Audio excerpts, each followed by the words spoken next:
Good morning and welcome back to Radio 2. So in the previous lesson, we finished up with programming and content, and today we're starting with radio interviews, which is a three-part. So this is lecture 1 of 3, and it's module 2.10. So if you want to go to your textbook, you can go to Next Level Radio, page 156, okay? And that's what we'll be looking at today.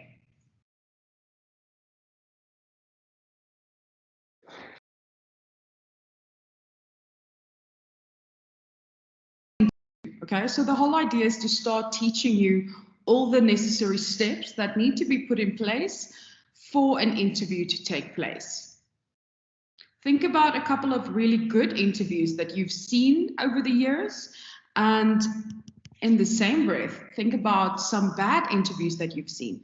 What made the good ones stand out for you? What made them good? And what made the bad ones bad for you? Okay? Every radio station should have an interview policy or an interview guide in place.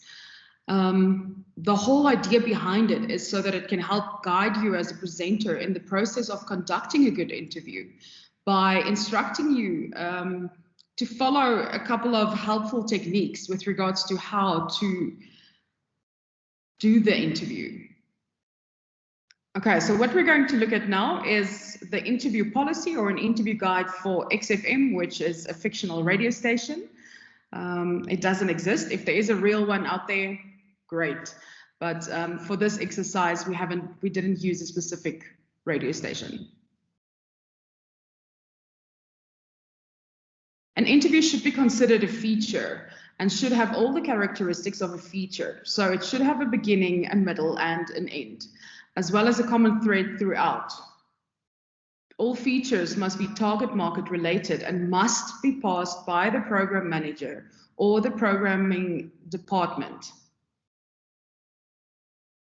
Most stations would even go as far as having a policy that all interviews need to be approved by the programming department before they are allowed to go out on air.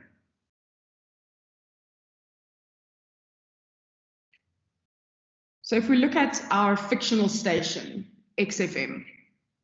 XFM targets its product and messaging delivery at its composite listener, Joe. Okay, so every radio station should have a Joe, should have a composite listener or a typical listener. Do you remember when you did your assessment for me, you had to come up with the composite listener or the typical listener for Boston Media House Radio. So let's look at XFM's composite typical listener, Joe. So who is Joe? Me, Joe. Joe is young, energetic, and passionate about South Africa and the world in which he lives. Joe is a huge fan of the world of popular music entertainment. He is media and tech savvy and always on trend. Joe understands his responsibilities as a young South African and as a global citizen. He lives boldly with these responsibilities. In other words, he's passionate about relationships, about sex, friends, family, about school, work, and ultimately play. Joe loves XFM because XFM is a tribe. It's a group of people who talk to him, with him, about him. Joe also uses XFM to be the first of his friends to be in the know on the latest relevant news and trends. That is, the who is who and the what is what. With XFM, Joe is encouraged to live boldly and to amplify lives. I love that. I think Joe is an awesome character. So as mentioned, every good radio station should have a composite listener to help presenters know who they are talking to, okay? It helps you have an idea of what kind of topics will work and what kind of topics won't work. So who can you interview and who shouldn't you interview? Okay, so now that we know who our station's composite listener is, now we can move to the application. The famous talk show host, Larry King, said that the best interviews are conversations. Your questions should come from your guests' stories and not from your notes. You therefore need to be an active listener. So you need to pick up what it is that your listener is talking about, or rather, you need to pick up what it is that your guest is talking about throughout your conversation. XFM shows do many interviews on air. Many times these interviews are not properly researched, not properly produced and executed, and they're usually then very boring for the listener. Usually what happens is it's a case of guest A is available and they have a lot of followers on Twitter, so let's get them in for an interview. And then we do a Google search about guest A and we get some what we believe to be good questions in which our listeners will be interested. Then we have guest A come in and we ask them these specific questions. And what happens then? This at best leads to a mediocre interview that does very little to entertain and engage our listeners. Okay, this is what we are trying to avoid. We're trying to avoid sounding mediocre. We don't want to be mediocre. We want to be excellent. We want to thrive for excellence and to compete with the best interviewers in the world. Okay? We don't want to be that everyday mundane interviewer that just asks the same old boring questions and listeners tune out after one question. What you need to keep in mind is that our competition today is not only other FM radio stations, but it's also YouTube, it's Instagram, it's TikTok, it's all the other channels that our listeners go to for content, it's podcasts. Okay, so how do you approach interview prep? So in the previous lessons, we did speak about prep and how to prep for a show. Now we're going to specifically look at how to prep for an interview. So there's a 6-phase approach to interview prep. And if you follow these, you'll be guaranteed to have an excellent interview. The magic comes from phase 1 to 4. If you can get these right, these foundational phases right, phase 5 and 6 will follow well thereafter. Okay, so phase 1, the quality test. First and foremost, be selective of the guests that the show books in order to get the best results. Ask the following 4 questions. Note that you should answer yes to at least 2 of them, otherwise it's a no-go for the interview. Number 1, are they a big star with a company like Universal Studios or a high target appeal? And can they tell good stories, or great stories rather? Are they great storytellers? Question 2, does one of the show players have a high interest in the guest?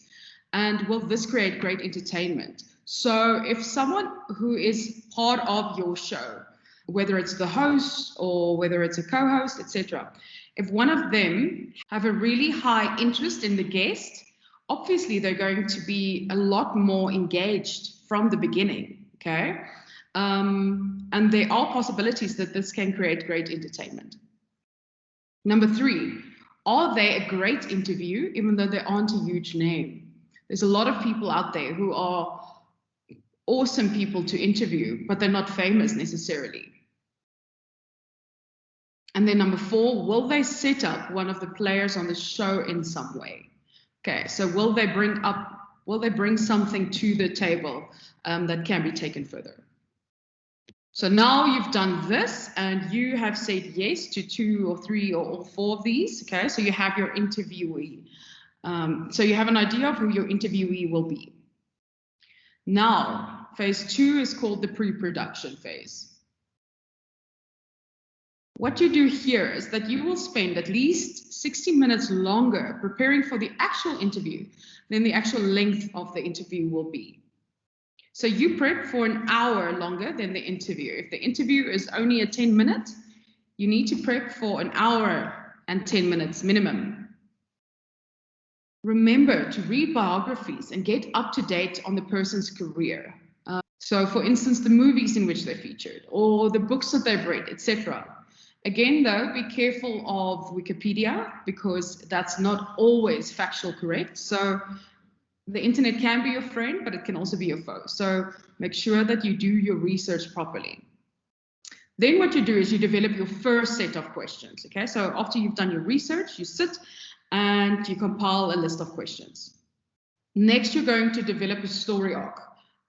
So that is the reason for having this guest on air, in which you create a touch point, something that's going to stand out.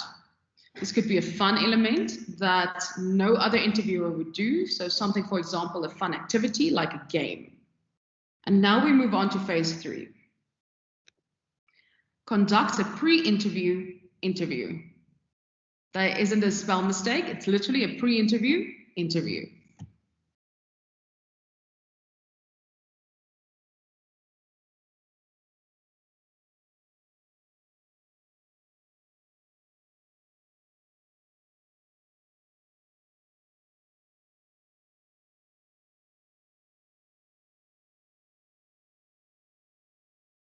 This needs to happen telephonically at least 24 hours before the actual interview, okay?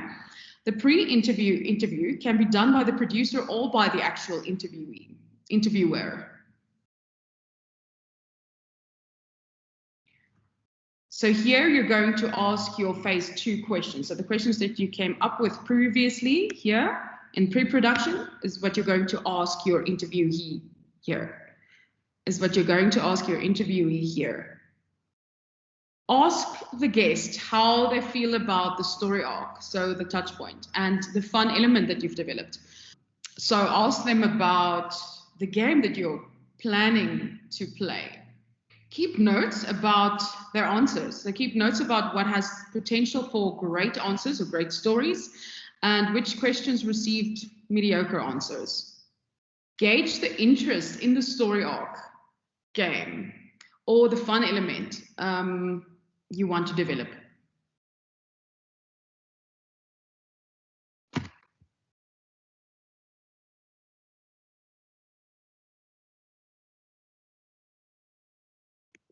Okay, so after you've done this, you'll have a really good idea about what will work, what won't work. And then what you do is phase 4, you develop a game plan. So now you go back to the drawing board, okay? And then you redevelop the game plan. So what you do now is you throw out all the mediocre questions that you had. You relook your story. You relook your games that you wanted to play, the fun games, and you look at what will work, what won't work. What were they hesitant on? What were they very game for?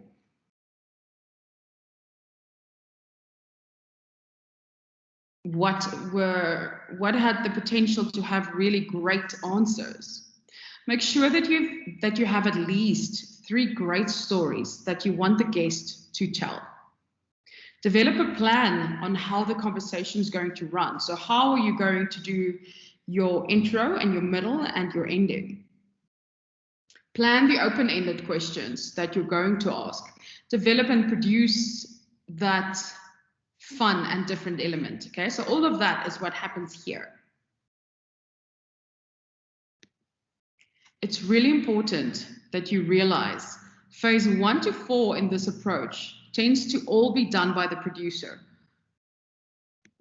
with the exception of phase 3, and perhaps then phase 4, which can be done by the actual presenter, but most of the times that will also be done by the producer. So the producer does the quality test to get that interviewee. They do the pre-production, okay? They're setting up the first set of questions. They conduct the pre-interview, and then they make their notes, they compile their notes and develop the game plan from that for phase 4. Also, these four phases are crucial to the interview being great, because they are your fundamental phases. From here now, we go to phase 5, which is welcoming the guest on the actual day of the interview. So now we have this guest in studio. Do you see what we do beforehand? Okay, it's not a question of us just sitting and simply doing the phase 2 pre-production, because I think this is what most hosts or presenters will focus on. They will simply come up with the questions that they wanted to ask via probably Googling a lot of stuff about it and Googling some things about the person that they're interviewing. And that's pretty much it. They wouldn't probably even go as far as developing a story arc or putting in a fun element, okay? Versus how much effort you will putting in before this person actually even comes to studio. So the welcome. The interviewer must sit down the guest before the interview.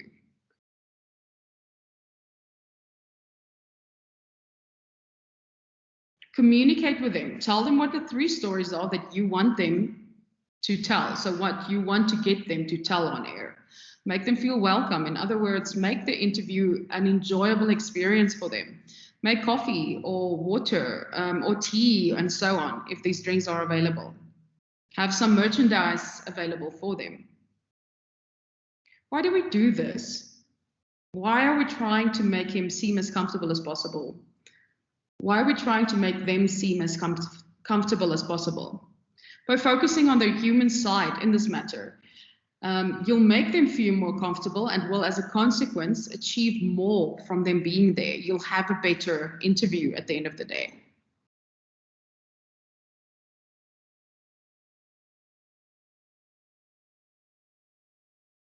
And then lastly, we have phase 6, which is the actual interview, the actual execution. Keep in mind, it's really important that you have backup questions or backup prep for in case your presenter does not show, for in case your interviewee does not show. Okay, so you need to have a backup plan. So now we're going to execute or carry out the interview, keeping the following techniques in mind. First and foremost, entertain first, sell second. What does that mean?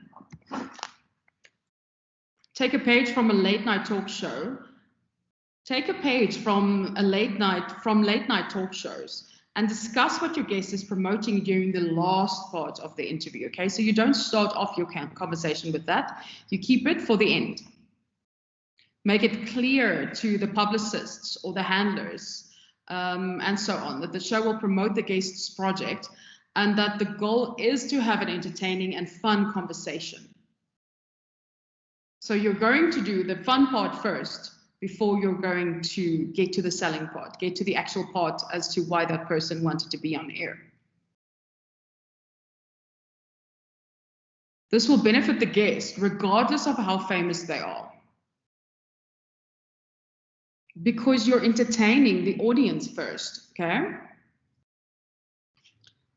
Next, surprise your guests. For example, there are presenters in New York who recently had the rapper Neo on their show, and they surprised him with the audio and the video of his kids saying, "Hi, Daddy." And I can just imagine like that, oh, moment, okay? Can you see what we're doing there? You're bringing out that emotive element. So do something that will pleasantly surprise your guest. Avoid questions that already provide the answer, okay? Because as a guest, I won't know how to answer such questions because you've already given me the answer, okay? So be careful about that. Then you should be avoiding yes or no questions. Ask open-ended questions rather. So be specific and follow up with questions about their perspective and feelings. So for instance, tell us the story of how you got engaged. What was going through your head? When questions take the person to a scene or a setting, when questions take the person to a setting or to a scene, and they often to a story that they can tell. So any questions that starts with something like, when did you first realize? Okay, so you're setting them up for a story. When it comes to asking those sensitive questions, don't start them off the bat, okay? Bring in the sensitive questions a little bit deeper into the interview. So give it some time first. Oprah was particularly good at balancing her personal brand values of compassion and non-judgment with the need to ask tough questions. For example, some people think it's odd for a man to get pregnant. How do you respond to those people? And then use question clusters. These can be an effective device to help you delve deeper into someone's personality. A series of questions on one topic are best asked one at a time, so that the guest doesn't feel overwhelmed. And an example here would be, tell me about the time you lost your cool with a director. How did it finally end? What did you learn from that situation?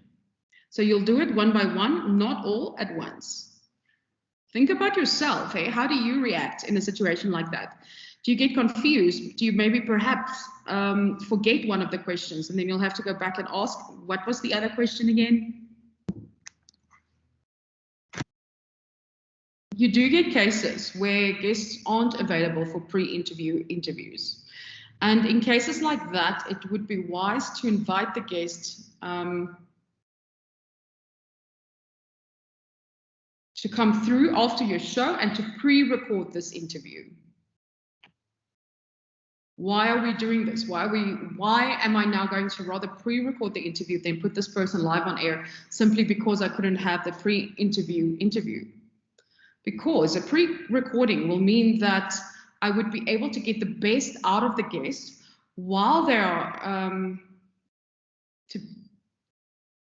because a pre-recording will mean that I will be able to get the best out of the guest while they are on air, as I can edit the interview afterwards, okay, to sound entertaining and engaging. So I can edit out everything that's not important and I can leave in all the important bits. Just because you are pre-recording an interview, it doesn't necessarily mean that the show won't sound natural or real. It simply allows you to edit out, like I said, all the unimportant bits or the self-promotion on the part of the guest. You can still have the same sound quality and it can still sound natural. Okay, so at the beginning, we looked at our composite listener. And from that, let's look at the target market for our station. So XFM's primary target market is 16 to 24-year-olds. So it's a youth radio station with LSM 7 to 10. So it's a high LSM youth station. For an urban South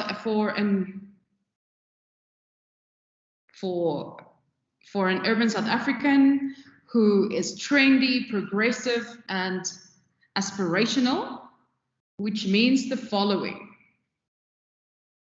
All of the interviews and topics should reflect a strategic objective that serves to increase the percentage of LSM 7 to 10 listeners. There's a very big difference between an LSM 7 to 10 listener than an LSM 1 to 3 listener. With regard to social responsibility, there should be across the board topics with a slant towards the portfolio's HIV/AIDS and children's mandate. Interviews related to entertainment or music, sport, or current affairs must strictly reflect the interests of the target market.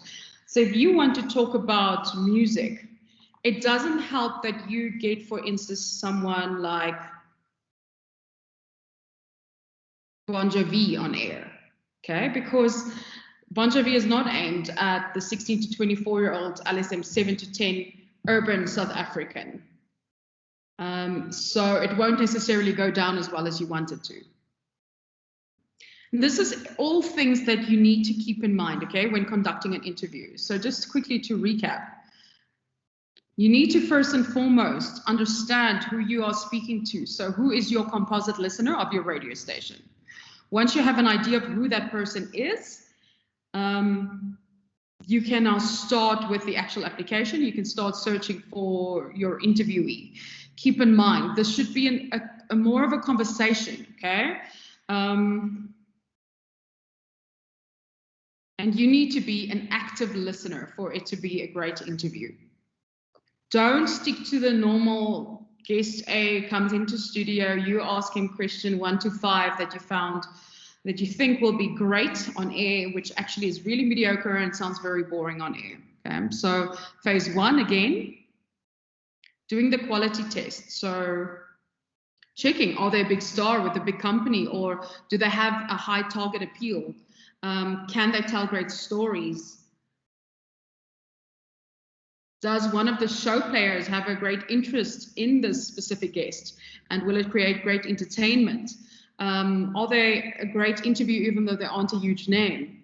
Or will they be able to set up a player on the show somehow? And then phase 2, the pre-production. This is where you do at least an hour extra preparation, okay? Longer than the actual length of the interview, where you read up on the biographies and where you delve deep into this person's career up to date. And then you develop your first set of questions. You develop a story arc where you create a touch point, and this could be a fun element also.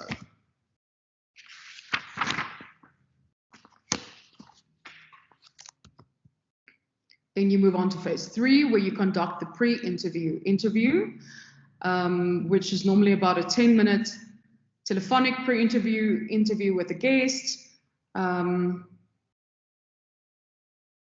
which happens 24 hours prior to the actual interview. And it could be done by the actual interviewer or by the producer. Here you ask your questions that you came up with in phase 2, and you see how they feel about the story arc and about the fun element that you've developed. And you keep notes on the questions that have potentials for great answers or stories, and about which questions received mediocre answers that you need to get rid of. Again, if you cannot get a hold of this person to conduct the pre-interview interview, then what you do is you get them in studio after your show and you pre-record this, the actual interview. Then you moved on to phase 4, which is developing your actual game plan. So taking what you got out of phase 3 and now going back to the drawing board and redeveloping your game plan, making sure that you have at least 3 great stories. Here is also where you develop a plan of how the conversation should run. You plan your open-ended questions that you're going to ask, and you develop and produce any fun and different elements that's needed. Then we get this actual person in studio, so the welcoming of the guest, the making them feel comfortable, focusing on the human side. You tell them what the 3 stories are that you want to get them to tell on air. And then lastly is phase 6, the actual execute, when you get them on air. Remember, you entertain first and you sell second, meaning that you get to all the fun stuff first, and then you get to the selling part. So you get to what the guest is promoting in the last part of the interview. And you surprise your guest with something. So pleasantly surprise your guest. Avoid questions to which you already provide the answer. Avoid yes and no questions. So rather ask open-ended questions and be specific. Ask sensitive questions deeper into your interview. And then lastly, use question clusters, but ask them one at a time. And that brings us to the end of this lecture about interviews. I hope that you've taken in some of this. And what's going to happen is in our next lecture, we will be continuing with interviews. And with that, I say goodbye for now, and I'll see you in our next lesson about interviews. So up until then, perhaps go and start trying a couple of these, start trying it out with your friends and your family, and see whether how comfortable you are with the 6 different formats here. Okay. See you again soon for lecture 33. Bye.